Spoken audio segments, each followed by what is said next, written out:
MTV news Kannada ವಾಹಿನಿಗೆ ಸ್ವಾಗತ. ಕೊಪ್ಪಳದಲ್ಲಿ ಬುಲ್ಡೋಟಾ ಸ್ಟೀಲ್ ಕಾರ್ಖಾನೆ ಸ್ಥಾಪನೆ ವಿರೋಧಿ ಹೋರಾಟಕ್ಕೆ ಗವಿಮಠದ ಸ್ವಾಮೀಜಿ ಬೆಂಬಲ.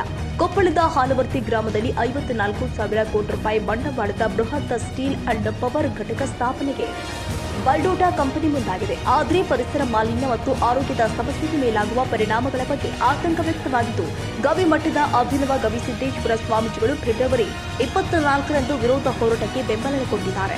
ಕೊಪ್ಪಳ ಬಂದ್ ಕೂಡ ಘೋಷಿಸಲಾಗಿದೆ. ಕಾರ್ಖಾನೆಯಿಂದ ಉದ್ಯೋಗಾವಕಾಶಗಳು ಸೃಷ್ಟಿಯಾಗುವುದರ ಜೊತೆಗೆ ಅದರಿಂದಾಗುವ ಪರಿಣಾಮವನ್ನ ಪರಿಗಣಿಸುವುದು ತುಂಬಾ ಅತ್ಯಗತ್ಯ ಇದೆ ಎಂದಿದ್ದಾರೆ. ಕೊಪ್ಪಳ ನಗರಕ್ಕೆ ಹೊಂದಿಕೊಂಡಿರುವ ಹಾಲವರ್ತಿ ಗ್ರಾಮದಲ್ಲಿ ಬುಲ್ಡೋಟಾ ಕಂಪನಿ ರಾಜ್ಯದ 2ನೇ ಅತಿದೊಡ್ಡ ಸ್ಟೀಲ್ ಅಂಡ್ ಪವರ್ ಪ್ಲಾಂಟ್ ತೆರೆಯಲು ಮುಂದಾಗಿದೆ. ಆದರೆ ಈ ಕಾರ್ಖಾನೆ ಆರಂಭಕ್ಕೆ ಕೊಪ್ಪಳದಲ್ಲಿ ತೀವ್ರ ವಿರೋಧ ವ್ಯಕ್ತವಾಗ್ತಾ ಇದೆ. ಈ ವಿರೋಧಿ ಹೋರಾಟಕ್ಕೆ ಕೊಪ್ಪಳದ ಸುಪ್ರಸಿದ್ಧ ಗವಿಮಠದ ಅಭಿನವ ಗವಿಸಿದ್ದೇಶ್ವರ ಸ್ವಾಮೀಜಿ ಅವರು ಬೆಂಬಲ ವ್ಯಕ್ತಪಡಿಸಿದ್ದಾರೆ. ಈಗ ಅವ್ರಿಗೆ ಕುಡಿಯೋ ನೀರಿನ ಸಮಸ್ಯೆ, ಎರಡನೇ ಬೆಳೆ ನೀರಿನ ಸಮಸ್ಯೆ, ಆಮೇಲೆ ಈಗ ಇಂಡಸ್ಟ್ರಿ ನೀರೆಲ್ಲ ಒಳಗ್ ಬಿಡ್ತಾರ. ಈಗ ಅವೆಲ್ಲ ಈಗ ಇದ್ರ ಹತ್ರ ಬೋರ್ವೆಲ್ ನೀರೆಲ್ಲ ಅದಕ್ಕೆ ಹೋಗಿ ಡ್ಯಾಮಿನ ನೀರ ಕಲುಷಿತ ಇದೆ.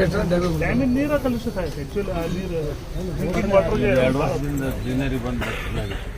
ಮಣ್ಣಿನ ಸಾಕು ಕೃಷಿ ಜಮೀನು ಬೇಕು.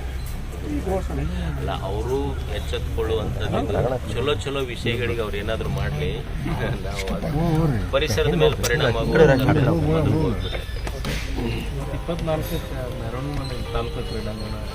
ಎಲ್ಲಿ ಮಾಡ್ತಾರೆ, ಎಲ್ಲಿ ಬಿಸಿಲು ಇರ್ತೈತೇನಲ್ಲ, ಇದ್ರಾಗ ಮಾಡ್ಬೋದಾ?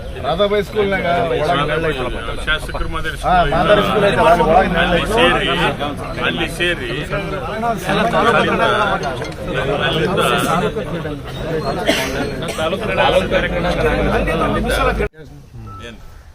24 ಎಲ್ಲರೂ ಇಲ್ಲ, ಅದು ಫ್ಯಾಕ್ಟ್ರಿ ಹೋಗೋ ಮಟ್ಟನು ಯಾರು ಇಲ್ಲ. 24-25 ಅಂತಿಲ್ಲ.